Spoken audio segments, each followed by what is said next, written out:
வணக்கம். நான் Paranjothi Pandian. Real estate துறையில் கடந்த 15 வருஷமா தமிழ்நாடு முழுக்க சுற்றி வந்து கொண்டிருக்கின்ற நபர். தற்பொழுது நான் இந்த யூடியூப் சேனல்ல உங்களுடைய நிலம் ஆக்கிரமிக்கப்பட்டால் செய்ய வேண்டிய முக்கியமான காரியங்கள் என்னென்ன அப்படின்னு சொல்ல போறேன்.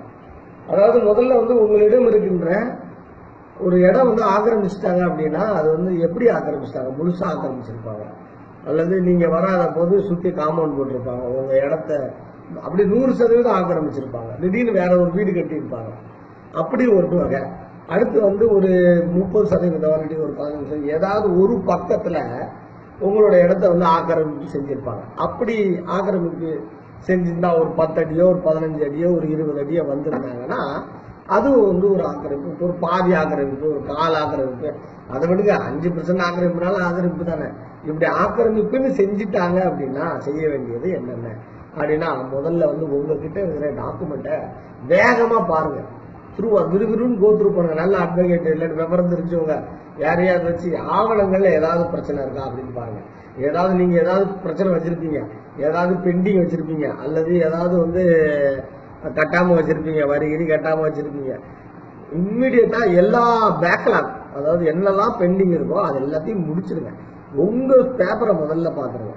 அடுத்து ரெண்டாவது இம்மிடியட்டா செய்ய வேண்டியது அரசு வருவாய்த்துறை, அதாவது tahsildar office, collector office, RTO office, DRO, அங்க அதிகாரிகள் இருக்கிற எல்லா ஆபீஸுக்கு, அதுக்கப்புறம் விஓ, ஆர்ஐ, அப்படி ரெவென்யூ துறையில் இருக்கிற எல்லா டிபார்ட்மெண்ட்ல இருக்கிற எல்லா படிநிலை அதிகாரிகளுக்கும், பஞ்சாயத்து ஆபீஸ், உள்ளாட்சி துறையில ஏதாவது ஆபீஸ், நகராட்சி அந்த மாதிரி ஆபீஸ், இபி, இப்படி எல்லா டிபார்ட்மெண்ட்லயும் ஆட்சேபனை, அவங்க பேர்ல ஏதாவது செஞ்சாங்கன்னா அதுக்கு ஆட்சேபனை மனு கொடுத்துருங்க. பத்திர ஆபீஸ்ல நேரா போய் இதுல ஏதாவது பத்திரம் போட்டா கூட ஆட்சேபனைன்னு சொல்லி அந்த சர்வே நம்பரை கொடுத்தீங்கன்னா அவங்க ஆட்சேபனை கடிதம் வாங்கிக்குவாங்க, அதுல நோட் பண்ணிக்குவாங்க. அதை அடுத்து நீங்க உங்களுக்கு எல்லாத்தையும் படிச்சுட்டு அடுத்து நீங்க செய்ய வேண்டியது ஆட்சேபனை கடிதம் தான், வேற ஒன்றும் இல்லை. எல்லாத்துக்கும் ஆட்சேபனை முடிச்சதுக்கு அப்புறம் எதிர்த்தரப்பினர் யாரு, எதிர்த்தரப்புக்காரங்க என்ன டாக்குமெண்ட் வச்சிருக்காங்க, அது எப்படி வாங்குவீங்கன்னு தெரியாது. அவங்க கையில இருக்கிற டாக்குமெண்ட்டை உட்காந்து பேசி வாங்கினாலும் சரிதான்,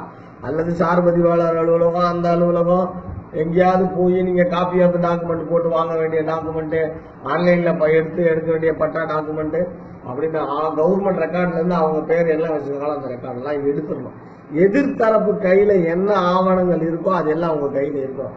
அப்படி இருந்தா தான் அவங்க ஏதாவது போர்ஜரி பண்ணிருக்காங்களா, ஏதாவது பெயர் மாற்றம் செஞ்சிருக்கிறாங்களா, அல்லது ரெக்கார்ட்ல ஏதாவது மாத்திருக்காங்களா, திருப்பி இருக்கிறாங்களா அப்படின்ற மாதிரி நம்மளால கண்டுபிடிக்க முடியும். அதை கண்டுபிடிச்சாதான், நல்லா தெரிஞ்சுக்கங்க, அதை கண்டுபிடிச்சாதான் நம்மளால அடுத்த கட்டமே மூவ் பண்ண முடியும். அவங்க தரப்புல என்ன ஆவணங்கள் இருக்குன்னே தெரியாம நாம ஒரு வேலையுமே செய்யக்கூடாது. அடுத்து எதிர்மனதாரரோட மோட்டிவ் என்ன, உங்ககிட்ட பணபலம் இல்லாம இருக்கலாம், சொத்து இல்லாம இருக்கலாம், 4 பேர் சொந்தக்காரங்க இல்லாம இருக்கலாம். அப்போ என்ன நினைப்பாங்க, ரைட்டு இவங்களை பண்ணா என்னப்பா யாருப்பா வரப்போறோம் அப்படின்னு கேட்கலாம். அப்படி ஏதாவது ஒரு வாய்ப்பை பயன்படுத்திக்கலாம் அப்படின்ற மோட்டிவ் இருந்தா நேரடியா போய் பேசிடுங்க. நேரடியா போய் பேசுதுன்னா யாரையும் பெரிய மனுஷன்லாம் கூட்டு போறீங்க, நேரா வீட்டுக்கு குடும்பத்தோட போங்க, உட்காருங்க, பேசுங்க.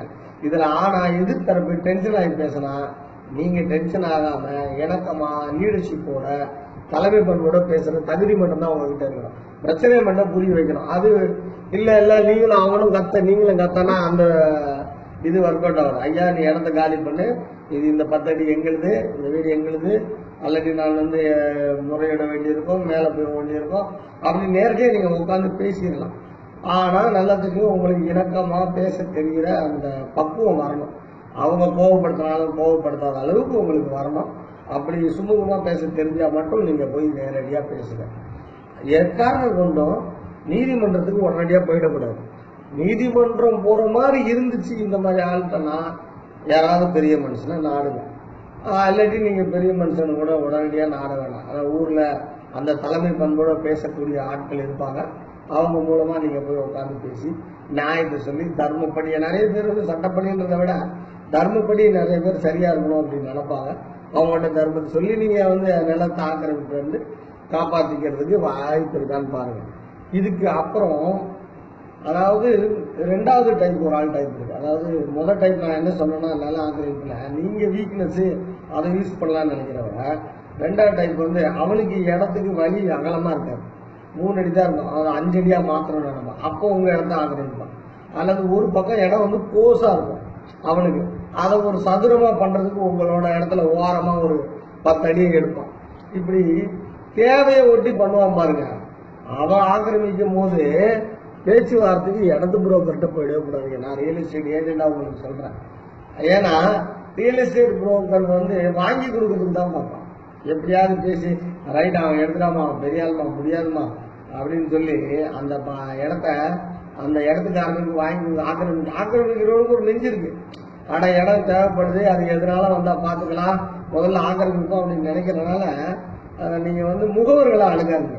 ரியல் எஸ்டேட் தொழில் முறையா பண்றாங்களா அவனை அணுகாதீங்க.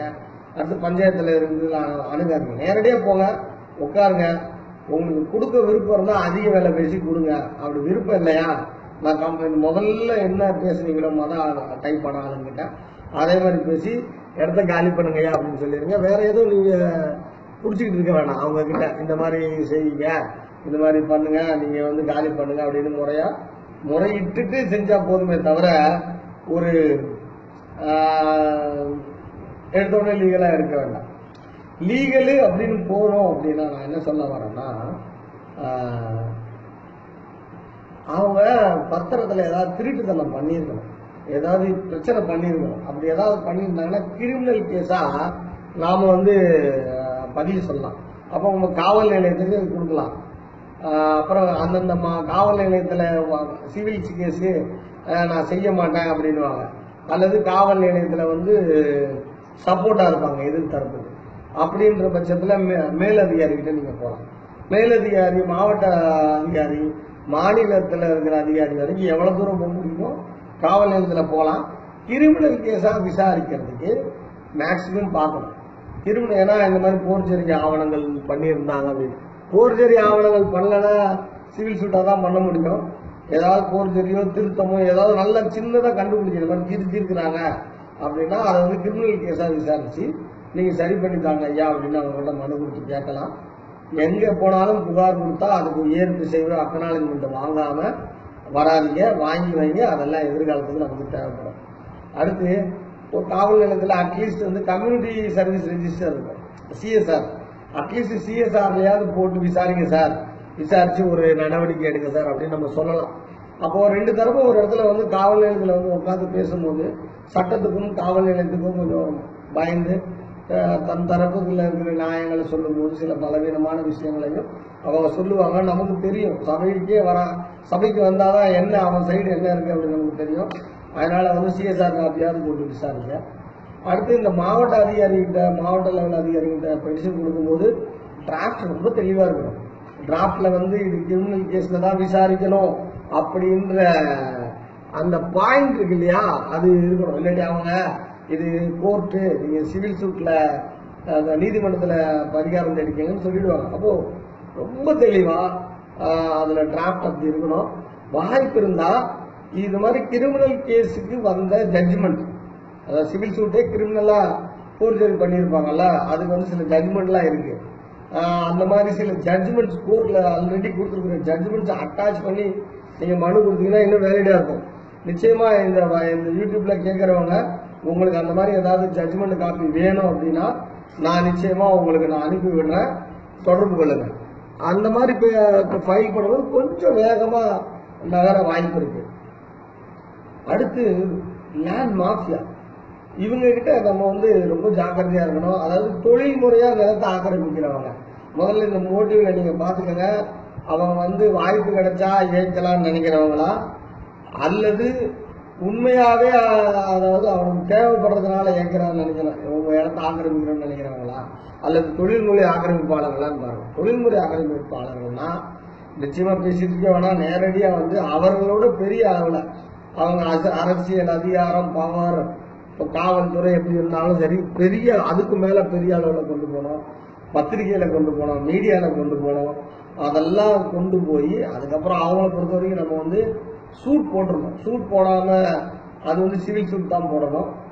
போட்டு உடனடியா அதை வழக்கு நடத்துறதுக்கு பார்க்கணும். எல்லா இடத்துலையும் கொடுத்துட்டு சூட் போட்டு நடத்தணும். ஸ்டே ஏதாவது வாங்கணும், உள்ள வரக்கூடாது அப்படின்னு ஏதாவது இன்டர்வியூ வாங்கணும்.